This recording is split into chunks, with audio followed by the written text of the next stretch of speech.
Dr. Kemi, part 3. In concluding my investigation, I feel that some people need to be arrested, detained, interrogated again. But instead of that, they've decided to subpoena them into the inquest. First of all, in America, in Canada, we rarely do inquests. Let me leave Canada alone.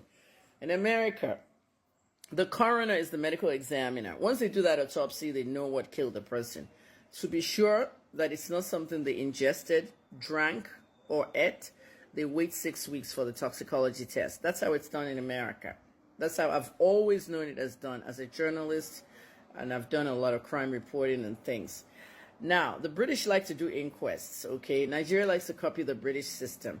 And Falana brought this inquest into it. If you notice, Falana always finds a way to open the case wider so he can get the people that he wants prosecuted. He did that with Oromoni, and look what happened at the inquest. It worked against him. Now, this one, he brought an inquest in, put his wife as the one in front, and when his wife did a bunch of shit, he now took over. He banned journalists from inside the courtroom, and the public were there with their phone filming. Imagine.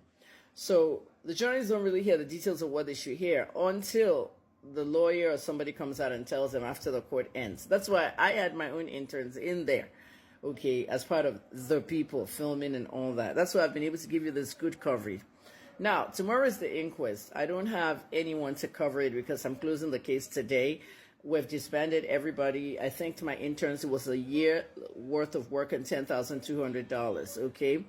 And you guys donated about $2,300 out of that. A lot of that money was my money. I did it with passion, okay? I'm flat broke now, all right? So I'm telling you, the work we did to bring you this coverage was, outstanding. Now, tomorrow's inquest is going to be Naira Marley, Sam Larry, Felix, and the nurse. So it's going to be a busy day. The nurse is going to testify. Felix is going to testify. These ones are testifying, like the first time. And Felix is the one you saw driving the car. He was the one that drove that car that they rented for the concert and brought them back. Felix will have to say what he heard. Inside that car, Felix will have to see activities that happen inside that car. The Prime Boy fight with Mobad. Felix will have to say when they got home, how Prime Boy went on his own and didn't follow them home. He has a lot to say. The nurse has a lot to say about coming from Cotonou. Everybody was given bail. And you remember when Yabo, said she's going to protest at the police told her not to bring a protest here. The case is out of her hands. It's in the DPP. Apparently, the DPP has not done anything since November when Yabo tried to go to the police with a protest. That is the Director of Public Prosecutions. In America, we call that the prosecutor.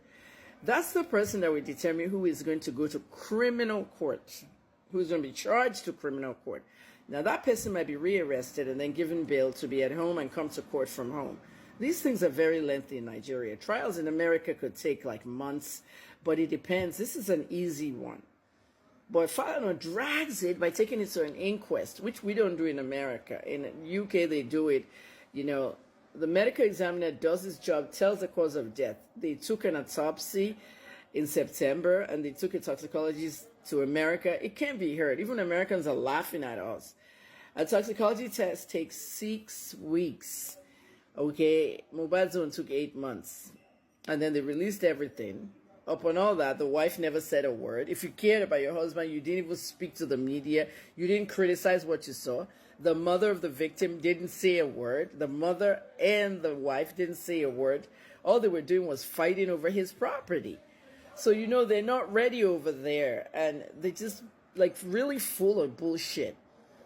Everybody was discussing. Every Tom, Dick, and Harry was discussing property fights on TikTok and making money and just... The Nigerian police let people rubbish this case to the point of no return. So what they need to do tomorrow is we have to hear from Feisha Ayogide, the auxiliary nurse, who invited her and for what. Tomorrow she'll say if Wumi invited her. Because according to one of my witnesses, a neighbor of Mubad, they said all of them were out there. You heard Yomi say the same thing too. All of them were out there, 15 people in the house. They were all out there crying. Because when that nurse arrived, the nurse said everybody was crying outside. It's as if Mubad had already died, Seth. He was bleeding so heavily. They had a duvet around here, the bloody duvet. The father saw it. They had no explanation for the father. They had Mubad on the ground. And then when the nurse came, they had to lift him into the bed. And remember, 4 people in there were telling me all this.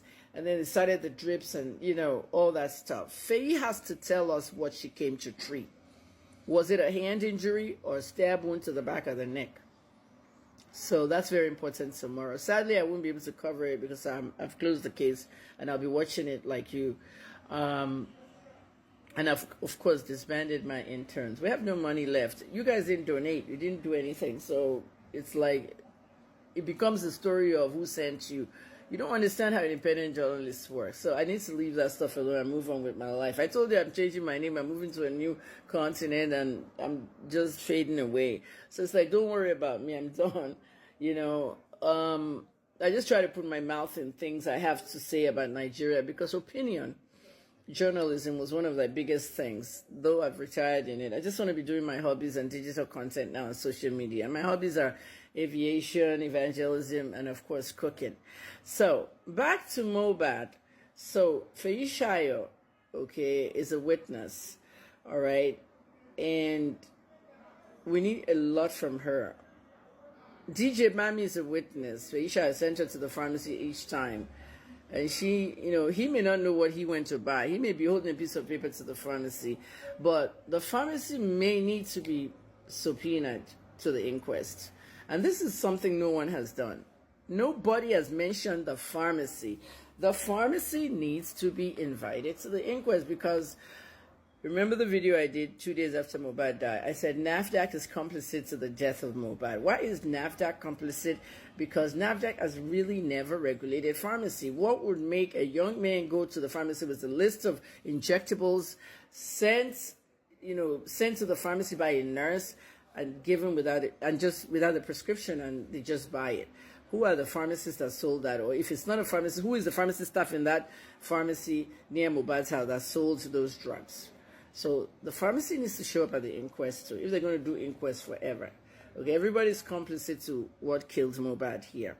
When you're saying what killed Mohbad, a death certificate should read, Mohbad died of, at least what the police told us, via the pathologist, an anaphylactic reaction due to the administration of ceftriaxone, which he reacted to, secondary to a stab wound. And that's what they don't want to put. It is secondary to, that's causation right there. You need to know about causation. It's used in law a lot. So Google causation, C-A-U-S-A-T-I-O-N on Wikipedia and go and read it. It's under law. Causation. An American man whose mother had stage 4 cancer, dying in pain, wanted to end his mother's misery and poisoned her tea so that when she drinks the poison, she's just die in peace and go. Now, what happened the next morning is the mother actually had a heart attack.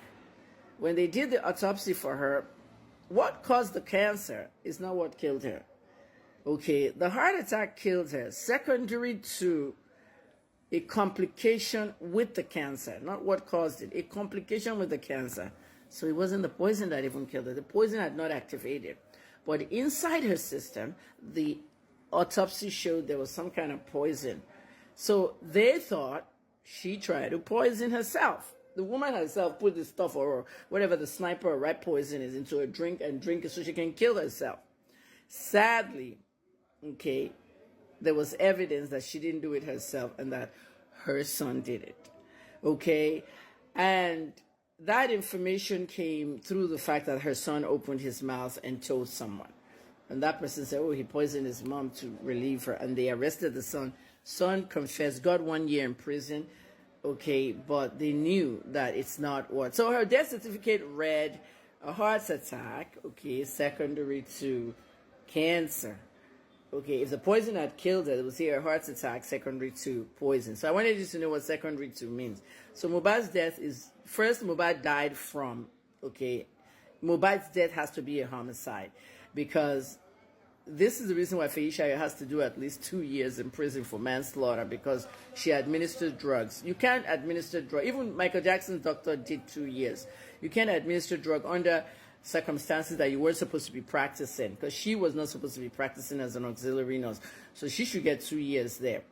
I'm telling the prosecutor, okay, I'm going to continue on part 4.